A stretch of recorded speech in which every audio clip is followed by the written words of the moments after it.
حبیبی محمد وآلہ واصحابہ وبارک وسلم۔ حضرت ابو جہیم رضی اللہ تعالیٰ عنہ ارشاد فرماتے ہیں، مجھ سے چند اشخاص نے یہ مسئلہ دریافت کیا کہ نمازی کے آگے گزرنا چاہیے یا نہیں چاہیے، یا نمازی کے آگے گزرنے کی کیا شدت ہے، اسلام کے اندر کیا ممانعت ہے، یا کتنا گناہ ہے۔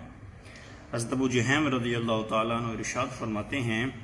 حضور علیہ السلام نے فرمایا، اگر نمازی کے آگے سے گزرنے والے کو معلوم ہو جائے، یعنی کہ ایک شخص نماز پڑھ رہا ہے تو دوسرا شخص اس کے آگے سے گزرنا چاہ رہا ہے، تو اگر گزرنے والے کو معلوم ہو جائے کہ کتنی شدت ہے، کتنا گناہ ہے، کتنا عذاب ہے، اللہ کی کتنی ناراضگی واجب ہوتی ہے، تو وہ بہتر ہے کہ وہ 40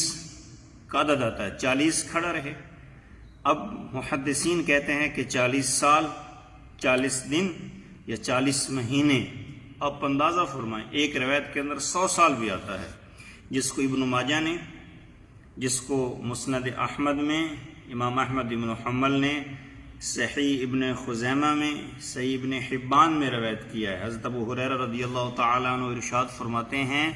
اگر تم میں سے کوئی شخص یہ جان لے کہ اس کا بھائی نماز پڑھ رہا ہے اور وہ اپنے بھائی کے آگے سے گزرنا چاہ رہا ہے یا گزر جاتا ہے یا اس کا ارادہ ہے، تو اس کو یہ معلوم ہونا چاہیے کہ اگر وہ 100 سال تک کھڑا رہے تو یہ اس کے لیے بہتر ہے نمازی کے آگے گزرنے سے۔ اسی لیے مساجد، جو چھوٹی مساجد ہیں، جگہ کم ہیں، وہاں پہ جو نماز پڑھ رہے ہیں ان کا خیال رکھیں۔ جماعت ہو رہی ہوتی ہے، سلام پھیرا جاتا ہے، نماز مکمل ہوتی ہے تو لوگ بغیر کسی توقف کے ذکر اذکار کیے کھڑے ہو کر جلدی کے ساتھ نکلنے کی کوشش کرتے ہیں، اور پیچھے جو ساتھی نماز پڑھ رہے ہوتے ہیں ان کا خیال بھی نہیں رکھتے۔ اسی لیے ذکر کریں تسلی کے ساتھ جو پیچھے بیٹھے ہوئے ہیں ان کو نماز مکمل کرنے دیں، پھر پیچھے جانے کی کوشش کریں۔ تو اسی لیے گزارش ہے، اگر گزرنا بھی ہے تو فقہا کہتے ہیں دو طرح کی آراء ہے۔ فقہا کہتے ہیں اگر مسجد کھلی ہے، جو کھلا میدان ہے، تو نمازی نماز پڑھ رہا ہے تو 3 صفوں کے برابر فاصلہ چھوڑ کے پھر بندہ گزر سکتا ہے، یا جہاں پہ نمازی کی نظر ہوتی ہے،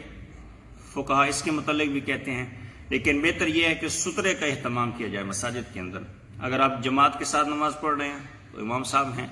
اگر جماعت مکمل ہو چکی ہے تو پھر انفرادی طور پہ یہاں سے لوگ زیادہ گزرتے ہیں، وہاں نمازیوں کو سترے کا اہتمام کرنا چاہیے۔ اللہ تعالیٰ مجھے اور آپ کو اپنی نماز کے اندر مکمل خشوع عطا فرمائے۔